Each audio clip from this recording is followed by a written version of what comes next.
India TV YouTube channel को subscribe करें और बेल आइकन दबाएं।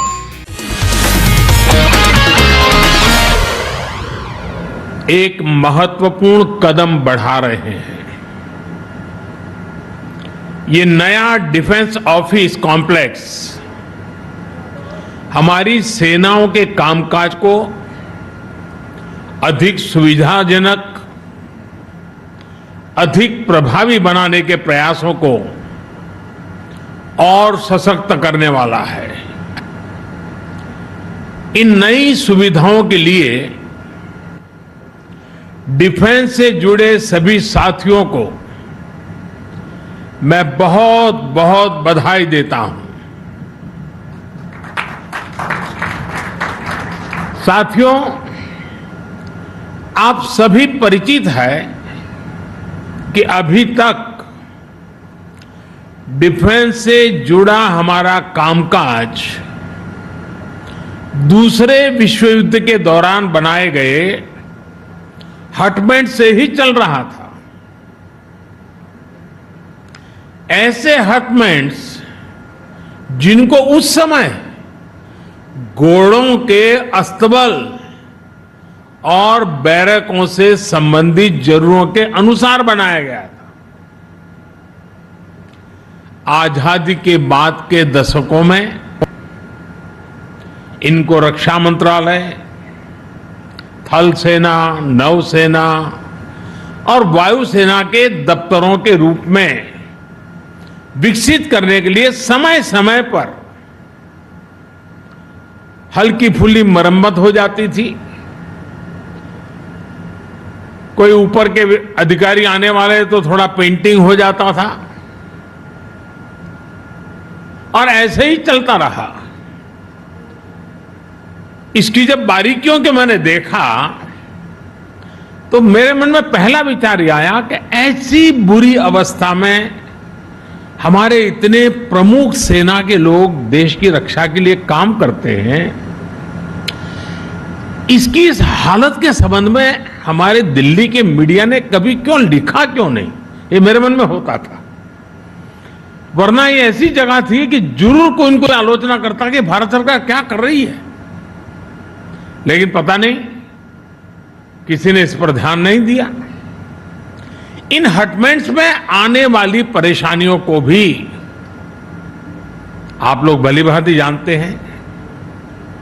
आज जब 21वीं सदी के भारत की सैन्य ताकत को हम हर लिहाज से आधुनिक बनाने में जुटे हैं, एक से एक आधुनिक हथियारों से लैस करने में जुटे हैं, बॉर्डर इंफ्रास्ट्रक्चर को आधुनिक बनाया जा रहा है,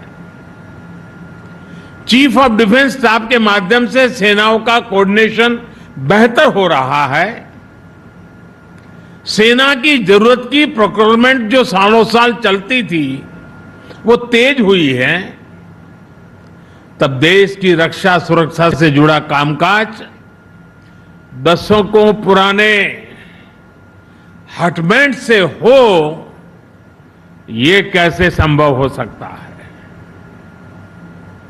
और इसलिए इन स्थितियों को बदलना भी बहुत जरूरी था। और मैं ये भी बताना चाहूंगा कि जो लोग सेंट्रल विस्टा के प्रोजेक्ट के पीछे डंडा लेकर के पड़े थे, वे बड़ी चतुराई से, बड़ी चालाकी से सेंट्रल विस्टा प्रोजेक्ट का ये भी एक हिस्सा है। 7,000 से अधिक सेना के अफसर जहां काम करते हैं, वो व्यवस्था विकसित हो रही है, इस पर बिल्कुल चुप रहते थे, क्योंकि उनको मालूम था कि जो भ्रम फैलाने का इरादा, झूठ फैलाने का इरादा है, जैसे ही इस बात की सामने आएगा तो फिर उनकी सारी गपबाजी चल नहीं पाएगी। लेकिन आज देश देख रहा है कि सेंट्रल विस्टा के पीछे हम कर क्या रहे हैं। अब देखिए, अब केजी मार्ग और अफ्रीका एवेन्यू में बने ये आधुनिक ऑफिस राष्ट्र की सुरक्षा से जुड़े हर काम को प्रभावी रूप से चलाने में बहुत मदद करेंगे। राजधानी में आधुनिक डिफेंस एन्क्लेव के निर्माण की तरफ ये बड़ा और महत्वपूर्ण स्टेप है। दोनों परिसरों में हमारे जवानों और कर्मचारियों के लिए हर जरूरी सुविधा दी गई है और मैं आज देशवासियों के सामने मेरे मन में जो मंथन चल रहा था उसका भी जिक्र करना चाहता हूं। 2014 में आपने मुझे सेवा करने का सौभाग्य दिया और तब भी मुझे लगता था कि ये सरकारी दफ्तरों के हाल ठीक नहीं है, संसद भवन के हाल ठीक नहीं है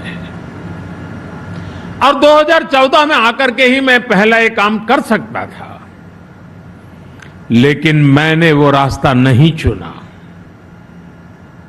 मैंने सबसे पहले भारत की आन बान शान, भारत के लिए जीने वाले, भारत के लिए जूझने वाले हमारे देश के वीर जवान जो मातृभूमि के लिए शहीद हो गए, उनका स्मारक बनाना सबसे पहले तय किया। और आज जो काम आजादी के तुरंत बाद होना चाहिए था, वो काम 2014 के बाद प्रारंभ हुआ और उस काम को पूर्ण करने के बाद हमने हमारे दफ्तरों को ठीक करने के लिए सेंट्रल विस्टा का काम उठाया। सबसे पहले हमने याद किया मेरे देश के वीर शहीदों को, वीर जवानों को।